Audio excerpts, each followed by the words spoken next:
هزيم الرعد بعد قليل على أكشن.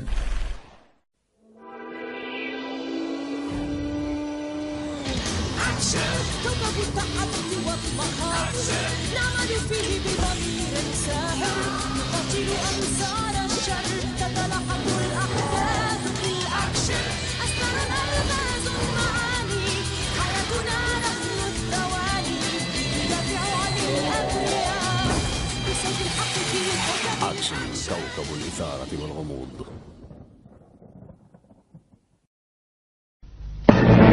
أخيرا قررت مسامي أن تشن هجوما واسعا على بوت، ولكن حتى تضمن عدم إزعاج هزيم الرعد لها أرسلت القائد سايان على رأس 10 أسراب ليقضي عليه.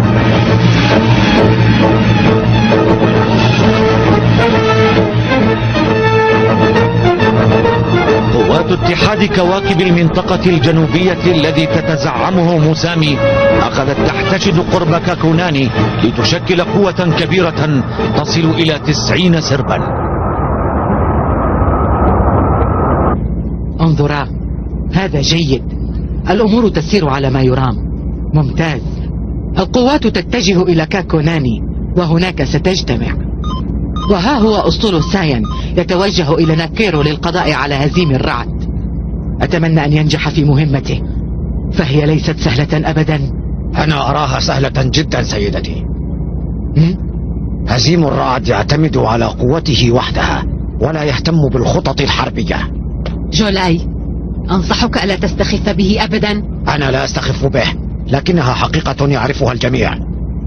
على كل ناكيرو ليست هدفنا، ولكن لا بد لنا من تدميرها. هدفنا الذي لن نحيد عنه هو غزو العاصمة بوت واحتلالها، وعندها ستسقط إمبراطورية جوجو بسهولة في قبضتنا. أعرف هذا. أختي دورا، ما الذي أتى بك؟ أتيت كي أراك يا أختي.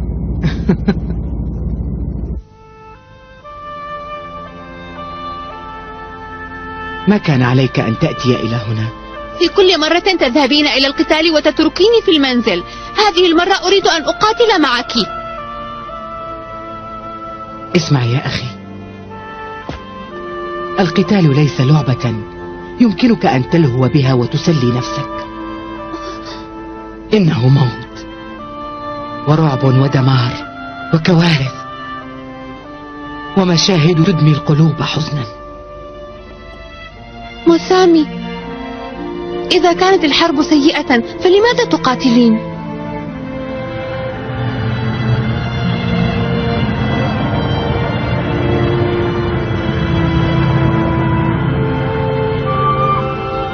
اسمعني جيدا، حين تصبح شابا سوف تكتشف الإجابة عن هذا بنفسك.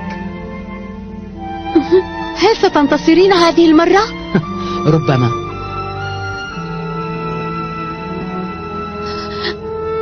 عد إلى المنزل واهتم بنفسك جيدا. حاضر.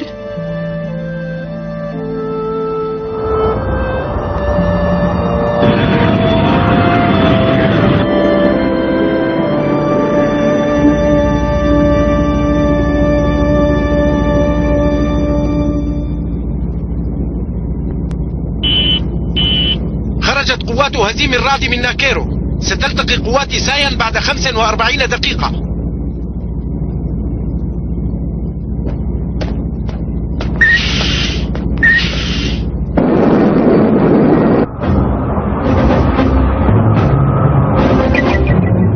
أجهزتنا وجدت سفن العدو، إنها تقترب منا بسرعة كبيرة.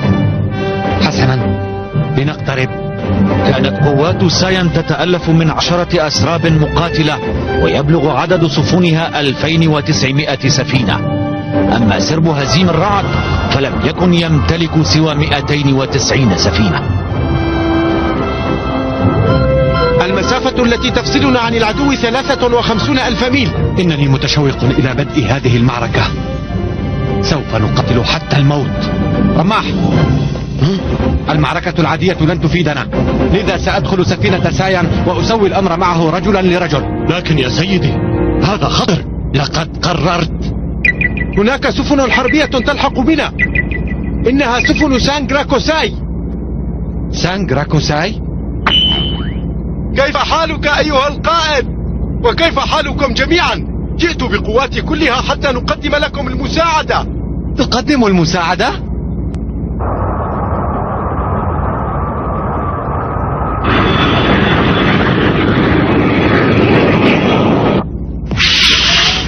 هيا ادخل يا سانغ.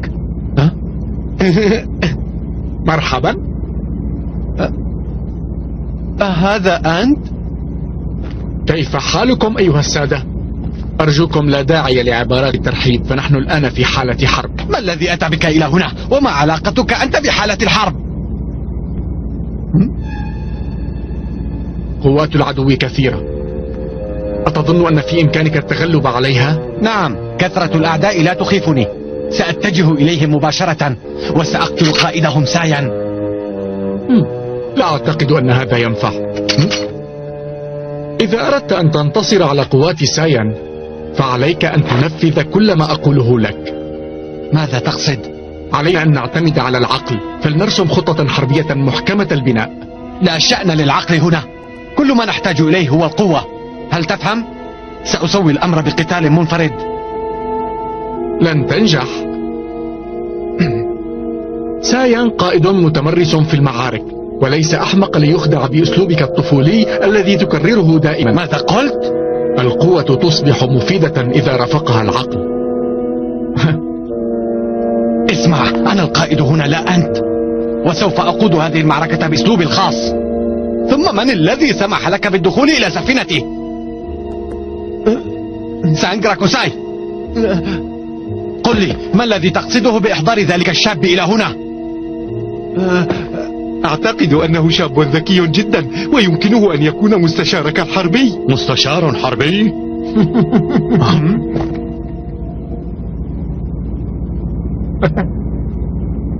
لكنه بارد الأعصاب. أيها القائد، العدو يقترب بسرعة كبيرة. بعد قليل سيدخل منطقة النار. استعدوا. أيها القائد هزيم، ما رأيك أن نستشير شاهين هذه المرة؟ ماذا؟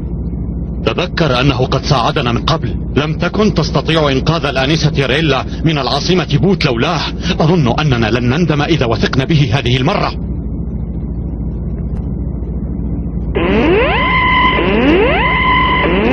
أجهزة رصد العدو تتجه نحونا، يحاولون تحديد سمت سفننا حتى يطلقوا. حسنا شاهين، إذا كنت واثقا بنفسك فابدأ. سأبدأ حالا، لن أنتظر حتى ترجوني. أيها الأحمق المغرور!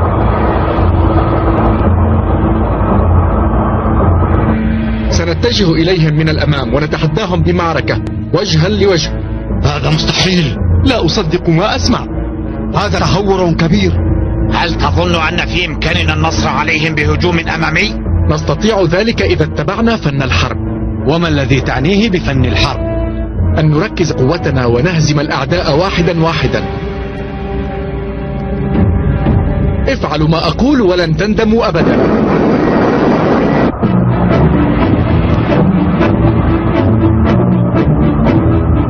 لدينا تفوق واضح في عدد السفن، ومع هذا يتحدانا هزيم الرعد بقتال مباشر بين الأساطيل. أيها القائد، هل ستقبل هذا التحدي؟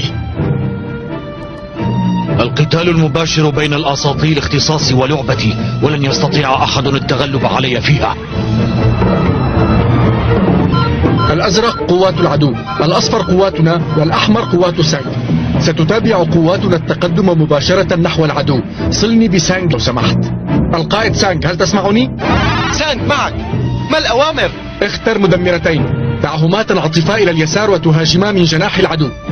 حاضر، سأنفذ حالا. خطتي تعتمد على تشتيت قوات العدو ثم ضربها في اللحظة المناسبة. ما رأيك في ذلك أيها القائد؟ أرجو أن تنجح هذه الخطة.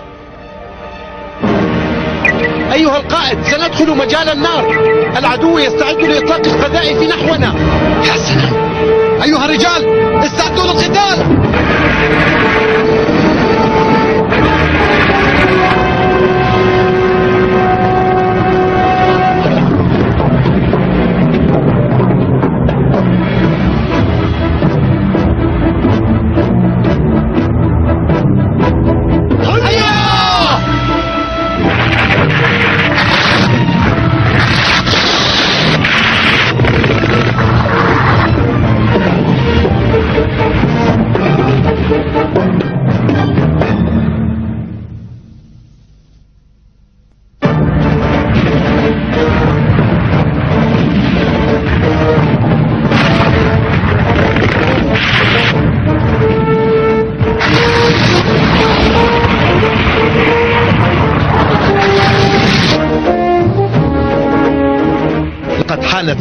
0. لتنطلق المدمرتان.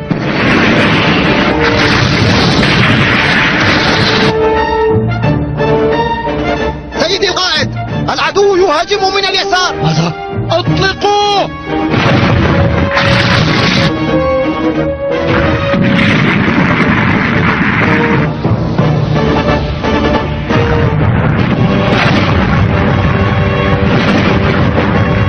تابعوا الإطلاق، لا تعطوهم فرصة للهجوم المعاكس.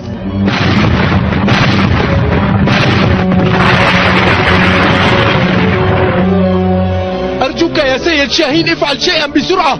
هيا ساعدنا قبل أن يبدأ هجومهم علينا. ركزوا قواتكم على اليسار، لا تدعوهم يهربوا.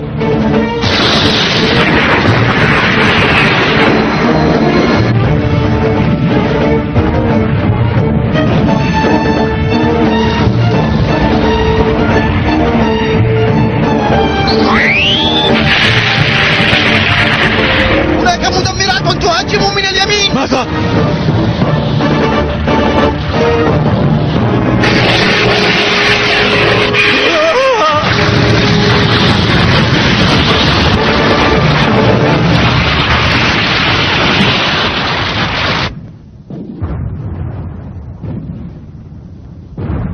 لا أصدق أننا نجونا.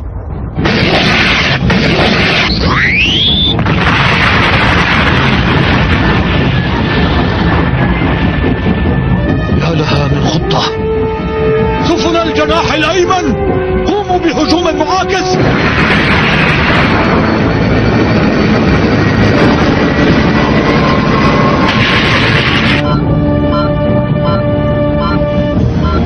لقد تشتتت قوات العدو، إنهم ينقسمون إلى 3 مجموعات. أيها القائد، المجموعة الوسطى هي الأضعف. نعم أيها القائد هزيم الرعد، لقد حان دورك. أطلقوا، هيا.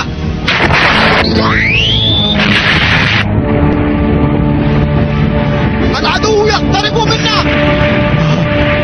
هجوم مباشر. ماذا؟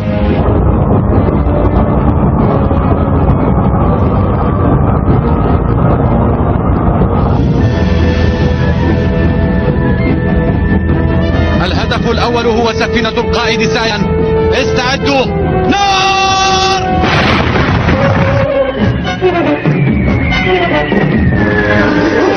ما هذا؟ لو صدق!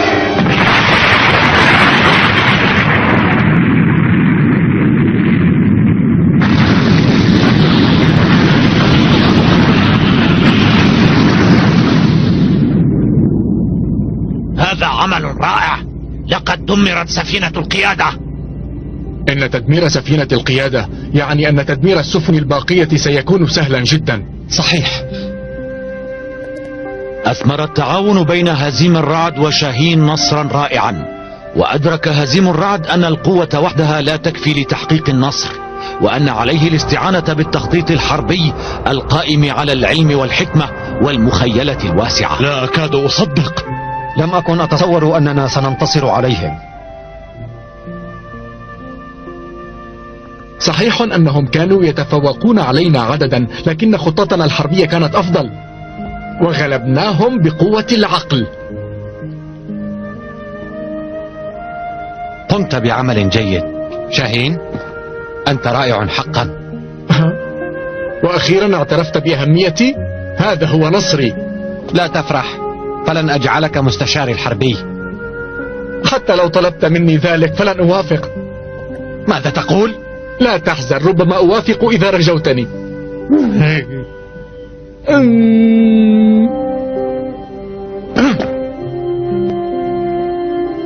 لا أدري هل نحن في سفينة قيادة أم في روضة أطفال. من الواضح أن كل واحد منهما يعرف قدرات الآخر. إذن فهما يكابران، أليس كذلك؟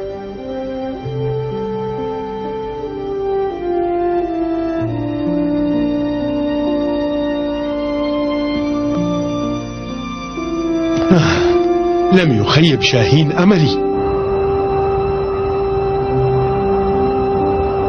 استطاعت قوات هزيم الرعد المؤلفة من سرب واحد أن تهزم أسطول ساين الذي قوامه 10 أسراب.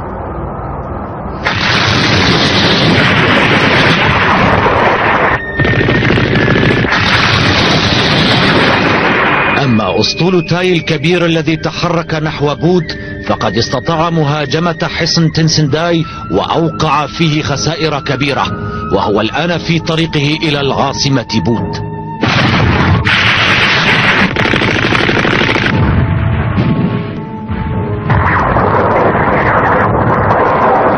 أيتها القائدة، لقد نجحت المرحلة الأولى من هجومنا نجاحا باهرا. تبدنا قوات العدو خسائر فادحة، أما نحن فلم نخسر أي سفينة، ومعنويات جنودنا عالية. الطريق إلى بوت أصبح مفتوحا وستسقط في قبضتنا عما قريب. سنصل قريبا إلى مكان تجمع قوات الاتحاد الجنوبي. هيرو، أعطني تقريرا عن وضع القوات هناك. حاضر. القوات كلها قد وصلت إلا قوات القائد روجو، يقول إن بعض سفنه في الصيانة. هكذا إذن، عذر سخيف. سأطلب إليه الإسراع. لا، دعيه وشأنه. يمكننا أن ننتصر من دون مساعدته. أمرك.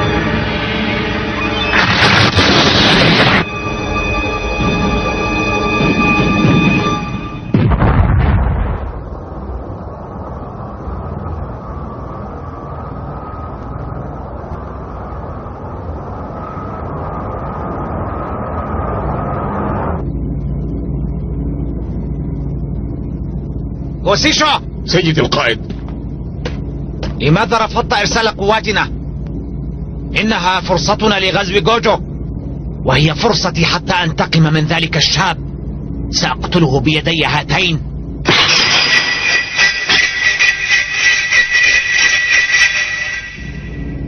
هزيم الرعد، انتظر. سيدي الحاكم، أنا مستشارك الحربي وأريد ما هو خير لك. أرى أن الاشتراك في هذه المعركة لا يفيدنا. حسنا، وما الذي يفيدنا؟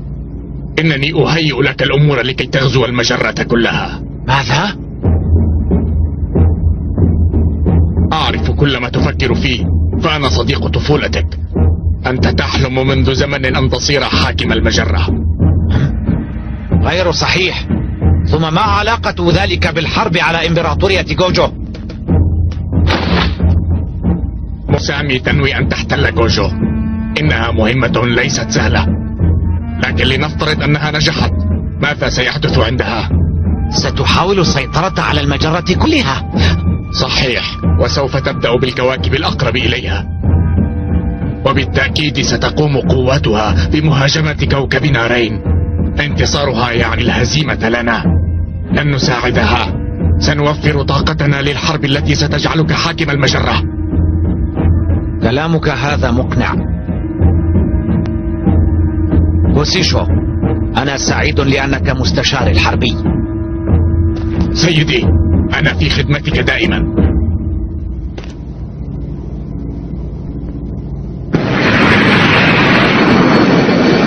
قوات موسامي تقترب من العاصمة بوت. ترى هل سيسمح لها هزيم الرعد باحتلال جوجو؟ يبدو أن الأمر لن يكون سهلا كما تظن موسامي وأتباعها. هناك رائحة معركة عنيفة تفوح في الأفق، لكن هزيم الرعد لن يكون وحده هذه المرة، فإلى جانبه شاهين مستشاره الحربي.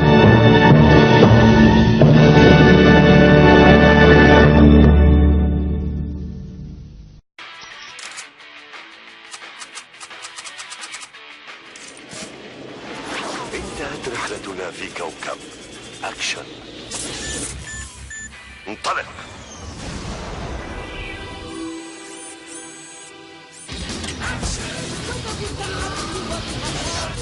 نعمل فيه بضمير ساهر، نقاتل أمصار الشر، تتلاحق الأحداث في الأكشن.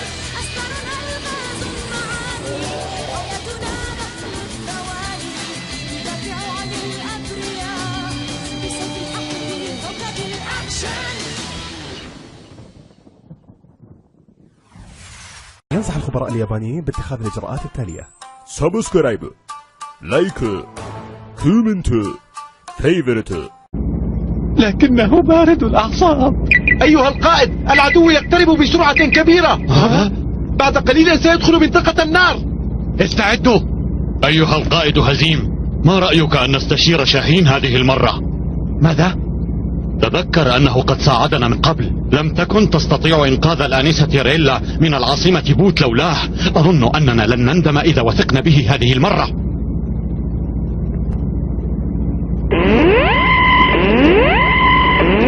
أجهزة رصد العدو تتجه نحونا، يحاولون تحديد سمت سفننا حتى يطلقوا. حسنا شاهين، إذا كنت واثقا بنفسك فابدأ. سأبدأ حالا، لن أنتظر حتى ترجوني. أيها الأحمق المغرور!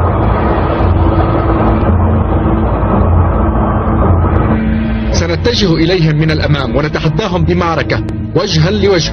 هذا مستحيل. لا أصدق ما أسمع. هذا تهور كبير. هل تظن أن في إمكاننا النصر عليهم بهجوم أمامي؟ نستطيع ذلك إذا اتبعنا فن الحرب. وما الذي تعنيه بفن الحرب؟ أن نركز قوتنا ونهزم الأعداء واحدا واحدا. افعلوا ما أقول ولن تندموا أبدا.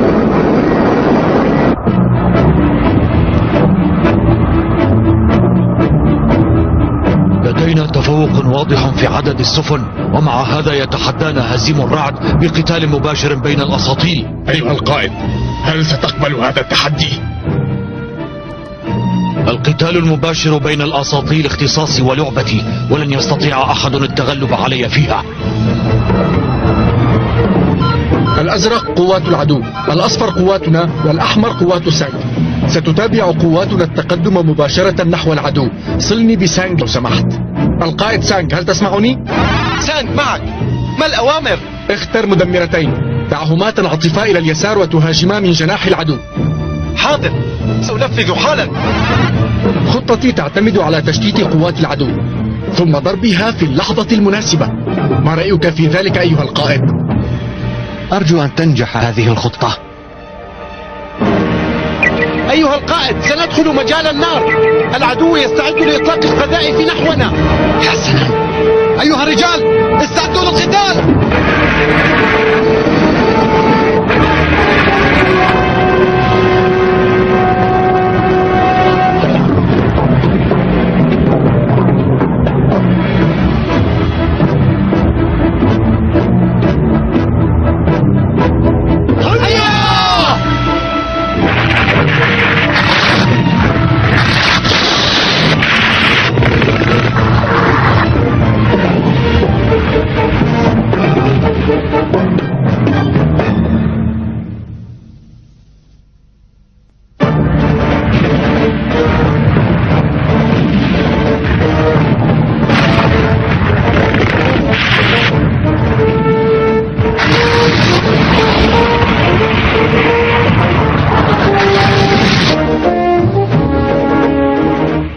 حانت ساعة الصفر لتنطلق المدمرتان.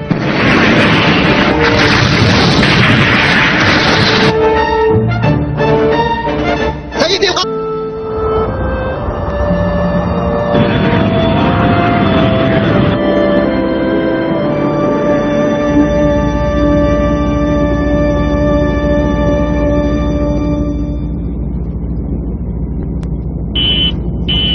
خرجت قوات هزيم الرعد من ناكيرو. ستلتقي قوات سايان بعد 45 دقيقة.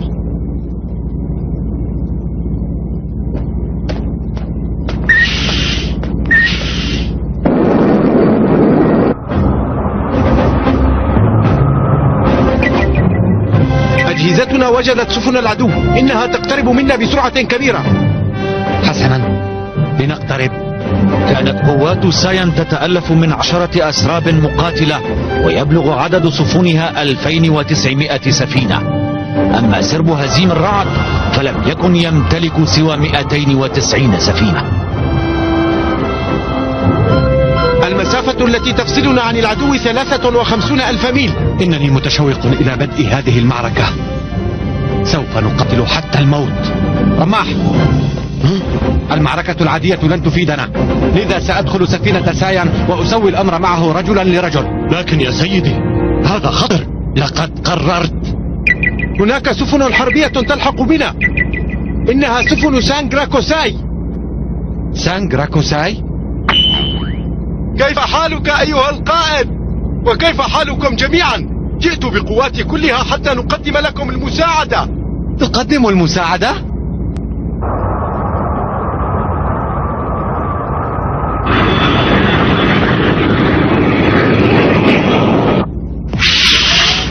هيا ادخل يا سانغ. مرحبا. هذا أنت؟ كيف حالكم أيها السادة؟ أرجوكم لا داعي لعبارات الترحيب، فنحن الآن في حالة حرب. ما الذي أتى بك إلى هنا؟ وما علاقتك أنت بحالة الحرب؟ قوات العدو كثيرة، أتظن أن في إمكانك التغلب عليها؟ نعم، كثرة الأعداء لا تخيفني. سأتجه إليهم مباشرة وسأقتل قائدهم سايا. لا أعتقد أن هذا ينفع. إذا أردت أن تنتصر على قوات سايان فعليك أن تنفذ كل ما أقوله لك. ماذا تقصد؟ علينا أن نعتمد على العقل، فلنرسم خطة حربية محكمة البناء. لا شأن للعقل هنا، كل ما نحتاج إليه هو القوة. هل تفهم؟ سأسوي الأمر بقتال منفرد. لن تنجح. سايان قائد متمرس في المعارك، وليس أحمق ليخدع بأسلوبك الطفولي الذي تكرره دائما. ماذا قلت؟ القوة تصبح مفيدة إذا رافقها العقل. اسمع، أنا القائد هنا لا أنت، وسوف أقود هذه المعركة بأسلوبي الخاص. ثم من الذي سمح لك بالدخول إلى سفينتي؟ سانغراكوساي، قل لي ما الذي تقصده بإحضار ذلك الشاب إلى هنا؟ أعتقد أنه شاب ذكي جدا ويمكنه أن يكون مستشارك الحربي. مستشار حربي؟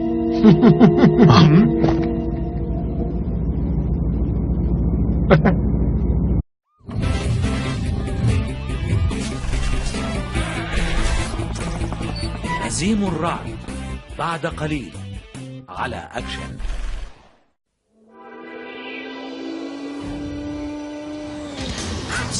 كوكب التحدي والمخاطر نعمل فيه بضمير ساهر، نقاتل أنصار الشر، تتلاحق الأحداث في الأكشن. أسرارنا الغاز المعاني، حياتنا نحن الثواني، ندافع عن الأبرياء بصوت الحق في الحكم. أكشن، كوكب الإثارة والغموض.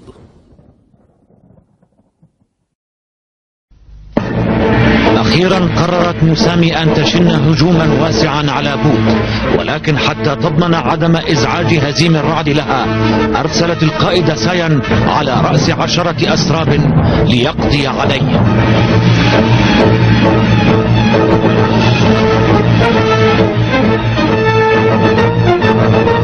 قوات اتحاد كواكب المنطقة الجنوبية الذي تتزعمه موسامي أخذت تحتشد قرب كاكوناني لتشكل قوة كبيرة تصل إلى 90 سربا.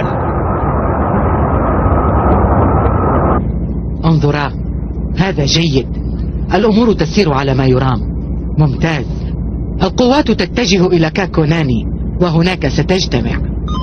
وها هو أسطول سايان يتوجه إلى ناكيرو للقضاء على هزيم الرعد. أتمنى أن ينجح في مهمته، فهي ليست سهلة أبدا. أنا أراها سهلة جدا سيدتي.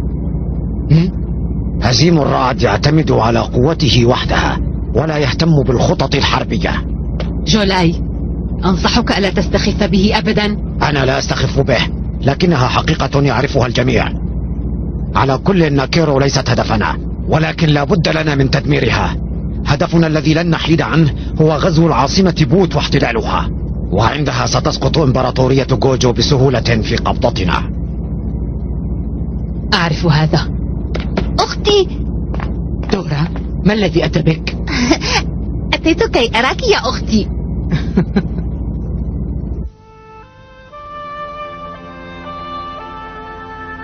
ما كان عليك أن تأتي إلى هنا.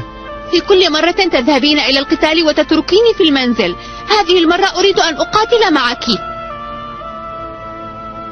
اسمع يا أخي، القتال ليس لعبة يمكنك أن تلهو بها وتسلي نفسك. إنه موت ورعب ودمار وكوارث ومشاهد تدمي القلوب حزنا. مسامي، إذا كانت الحرب سيئة فلماذا تقاتلين؟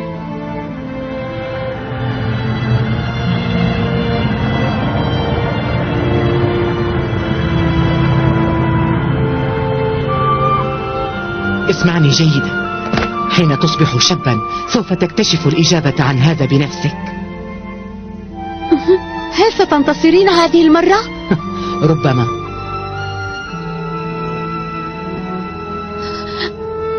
عد إلى المنزل واهتم بنفسك جيدا. حاضر. أنهم كانوا يتفوقون علينا عددا، لكن خطتنا الحربية كانت أفضل وغلبناهم بقوة العقل. قمت بعمل جيد شاهين، أنت رائع حقا. وأخيرا اعترفت بأهميتي، هذا هو نصري. لا تفرح، فلن أجعلك مستشاري الحربي. حتى لو طلبت مني ذلك فلن أوافق. ماذا تقول؟ لا تحزن، ربما أوافق إذا رجوتني.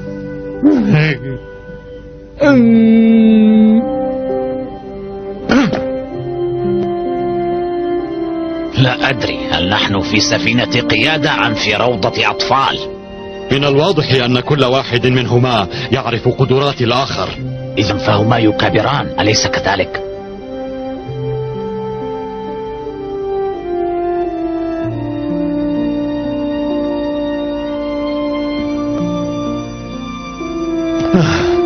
لم يخيب شاهين أملي.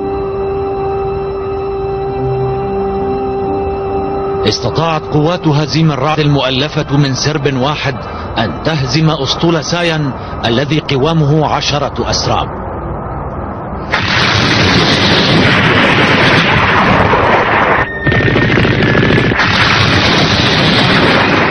أما أسطول تاي الكبير الذي تحرك نحو بوت فقد استطاع مهاجمة حصن تنسنداي وأوقع فيه خسائر كبيرة، وهو الآن في طريقه إلى العاصمة بوت.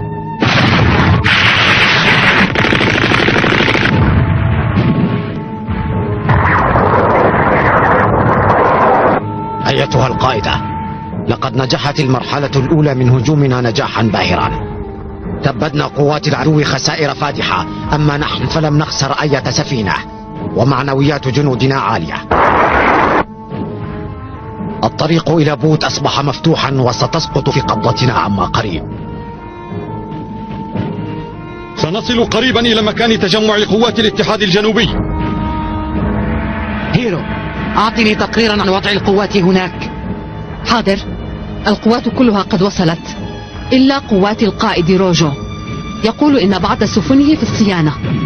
هكذا إذن، عذر سخيف. سأطلب إليه الإسراع. لا، دعيه وشأنه. يمكننا أن ننتصر من دون مساعدته. أمرك.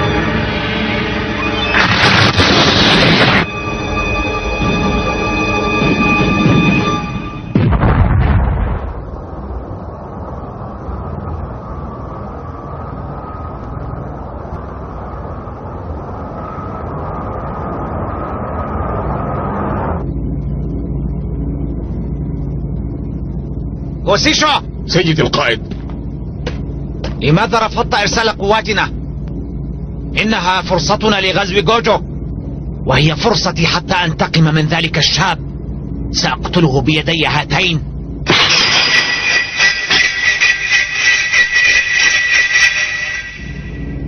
هزيم الرعد، انتظر. سيدي الحاكم، أنا مستشارك الحربي وأريد ما هو خير لك. العدو يهاجم من اليسار. ماذا؟ اطلقوا!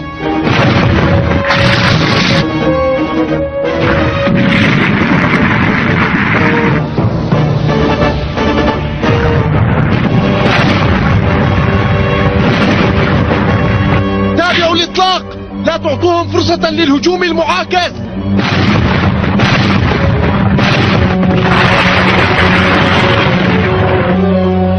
أرجوك يا سيد شاهين افعل شيئا بسرعة. هيا ساعدنا قبل أن يبدأ هجومهم علينا. ركزوا قواتكم على اليسار، لا تدعوهم يهربوا.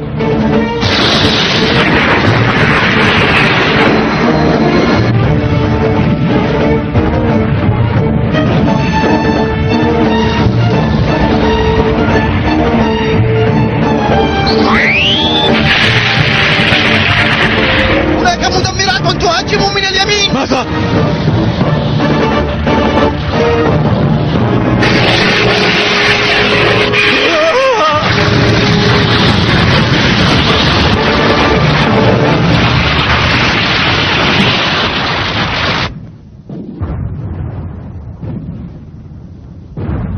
لا أصدق أننا نجونا.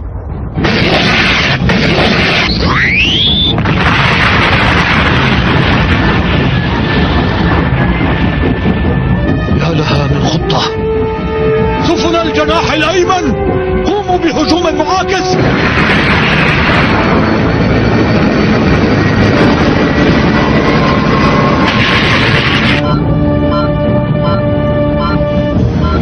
لقد تشتتت قوات العدو. إنهم ينقسمون إلى 3 مجموعات. أيها القائد، المجموعة الوسطى هي الأضعف. نعم أيها القائد هزيم الرعد، لقد حان دورك. أطلقوا. هيا.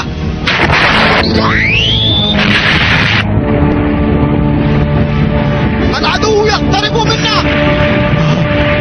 هجوم مباشر. ماذا؟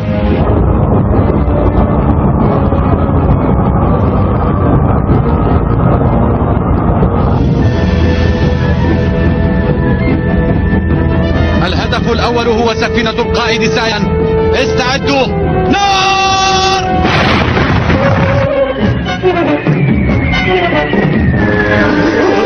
ما هذا؟ لا أصدق.